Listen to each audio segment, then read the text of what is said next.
Hi guys, welcome back to another YouTube video.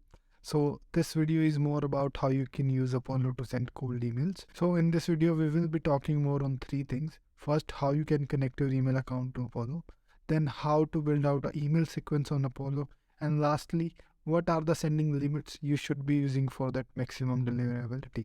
So let's jump over to my screen and I'll show you how it works. So let me show you how you can connect your email account to Apollo. So first what you have to do is go to settings and go to configurations. On configurations, make sure you click on manage mailboxes. And now here you can link your mailboxes whichever you want to use to send cold emails. The limit I have set is I usually send like 15 cold emails per day. So, but you can increase it to like 30 emails because since I have not been using this for a long time, but I prefer like not more than 30 cold emails you should be sending from each email inbox. So that's how you connect your email account to Apollo. You go to settings, come to configurations and connect your mailbox whichever you want to connect, right? Now after connecting your email mailbox, you have to go to engage and click on sequences and we will start building out an email sequence. So we'll come to emails. So I have already built out an email sequence, but I will build out a new email sequence just for you. So you can see the previous results I have been getting, like I was getting like 80 to 90% open rates for forever. So I am already good at deliverables. So let's say we will be creating a new email sequence. So we will create an email sequence for this sheet which we created in the last video. So I will rename the sequence as this sheet. So now let's set up the sequence sending time as well. So I prefer to send emails from 9 a.m. in the morning to 6 p.m. in the evening, since these emails will be sent in New York. So they are basically in Eastern Standard Time Zone. So I will be sending emails from 9 a.m. to 6 p.m. and I will keep a gap of at least 10 minutes before sending each email. So that's the best practice I have found because it creates a more natural pattern in Google Eyes. So you will have a better chance of delivering your emails. Now, first of all, let's add the leads which we want to be sending emails to. So I will download this list which we just built out in the previous video. You can take a look at the previous video. I will link it here and there. So let's add context through CSV. So I will select the CSV. So now after selecting the sheet, you have to map out these columns as well. Now after mapping out the elements, I will just import this list.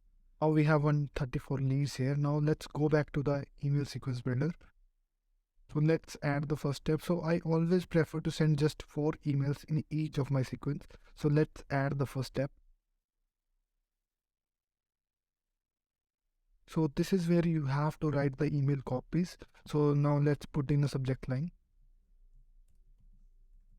So I want to add elements in here. So I will get some dynamic variables from here. So I will first add first name. So I will just write a short subject line which I really love.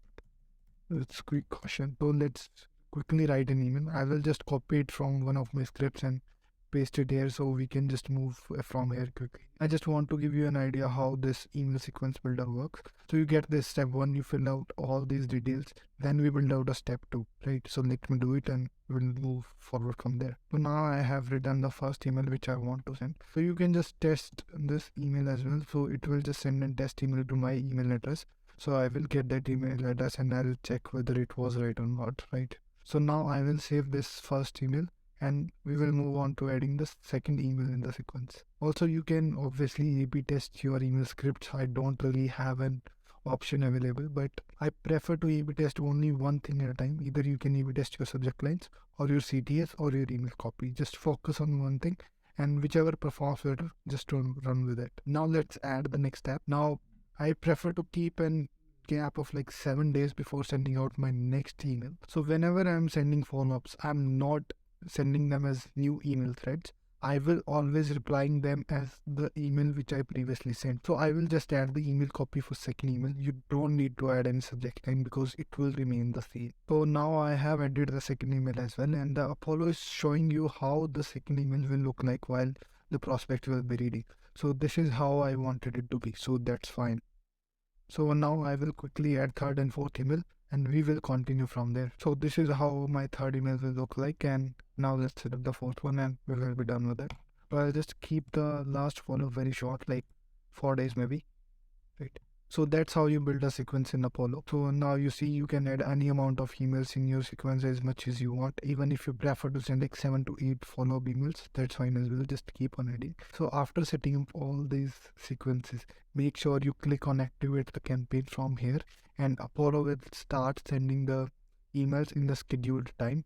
And let's hope your campaign works and you get more and more replies. Now let's explore some columns in the sequence builder as well. So here is the contact column, which involves all the steps your prospect is on and all the contacts which are in our campaigns right now. So this is the activity log, which will be showing you how many emails were sent yesterday, or whenever your emails were sent, or whenever somebody opened your emails.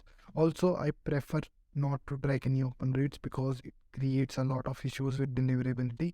So it's really your choice if you want to track open rates, but I don't do that anymore. Now in the settings, you can change the schedules as well. So if you click here, you will be redirected to a page with schedules where you can add a new schedule for your New York campaign. So I will do that right in front of you. So it is in Eastern time zone, right? So let's create it and add a time block from, and let's say we prefer 9 a.m. to 6 p.m. So I'll say add time block, and we have to do this all manually. Then you just save it from here. Now you go back to that page and you refresh this page, and this new schedule will appear here. Now let's select New York and save the changes. Now it will send emails in our scheduled time, right? So this is all the settings you can check. So yeah, that's how you build out an email sequence in Apollo. I hope you're clear on amount of emails you should be sending. It should be around 30 to 40 emails per day per inbox, and with a gap of 10 minutes. So thanks for watching this video. I hope you get how you can use Apollo to send cold emails. What are the sending limits you should be using? So if you have any questions regarding this, please let me know in the comments. Otherwise, I'll see you in the next one. Cheers. Yeah.